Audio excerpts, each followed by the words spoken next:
mold inspection. Should I have one? Shouldn't I have one? I'm Angela Dillmon here at the Dillmon Group, Keller Williams, Chesterfield. This is Rick Keavy at the Pillar to Post Chapboard team. Rick, when do I know what I need to do a mold test, and exactly what do you do when you test for mold? So Angela, as far as mold testing goes, with our clients, we have that service to offer.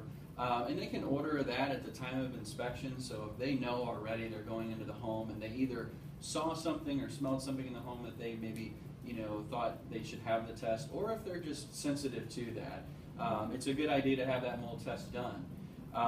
We could also recommend it at the time of inspection as we're going through the home with the client. If we see something, or we notice there's maybe previous water in the home, in the basement, and they might want to do a test for mold to see what's present and is anything elevated. So how do you do the test? So the type of test we offer is an air sample test. So we have to take a sample on the exterior of the home, and what that does is gives us a background sample. So we need something to measure against, and we need to know what is considered normal mold levels that day we were there to do the inspection. So we take an exterior sample, and then we can take as many samples on the interior as the client wishes. So we start off with at least one in the interior, obviously to give them some sort of feel of what the condition of the home is. But if the client wants one on every level of the home or in every bedroom, we could take that for them.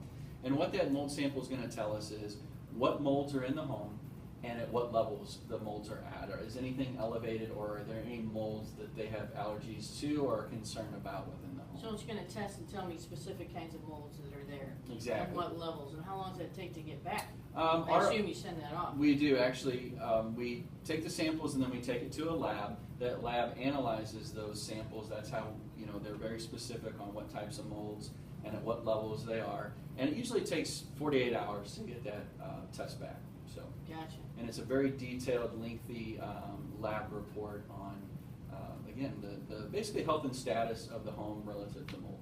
And how much do those usually run? Our testing starts out with 2 samples at right around $200, but again, they can add additional samples for $75 extra, and as many as they'd like to get a good feel for what the overall condition of the home is. There you have it. That's what a mold inspection is. So if you're sensitive to mold, or you have concerns about it, or even have concerns at the time of the inspection, you can always add it on.